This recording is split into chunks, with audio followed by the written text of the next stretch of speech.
So hello everyone, good morning and this is me Tanisha and welcome to my another mini vlog। তো সকালবেলা উঠে দেখছি আজকে একদমই রোদ ওঠেনি, তো তাই জন্য আবার শুয়ে পড়েছিলাম। আর এর চুলটা জাস্ট খালি দেখো, এ হচ্ছে ঈশিতা, আর ওর এত বড় বড় চুল দেখে আমি তো ক্রাশ খেয়ে যাই রোজ। আর তারপরে আমি বাড়িতে এসে দেখছি যে টিকটিকি এসছে কুল চুরি করতে আমাদের বাড়িতে, তাই ওকে আমি একটা চিপসও দিয়েছিলাম। আর তারপরে বিকালবেলা এখন আমরা যাচ্ছি একটুখানি মেলাতে, আমি আর দুটো বান্ধবী। অ্যাকচুয়ালি আমাদের বাড়ির পাশেই হচ্ছিল মেলাটা, তো তাই একটু গেছিলাম। আর এই ভদ্রমহিলা 5টা দোকান থেকে 5টা নেল পলিশ পরে বাড়ি চলে এসেছে, সেটা আলাদা বিষয়। এগুলোকে ইগনোর করে আমরা এখন চলে গেছিলাম একটুখানি ইয়াররিংসের দোকানে। আর কি সুন্দর সুন্দর কানেরগুলো, জাস্ট খালি একবার দেখো।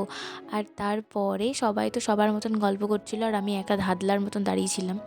দেন একটু ফুচকা টুচকা খেয়ে আবার একটু এসেছিলাম স্যান্ডউইচ নিতে, তো সেটাই নিয়ে চলে আসলাম বাড়িতে। So tata.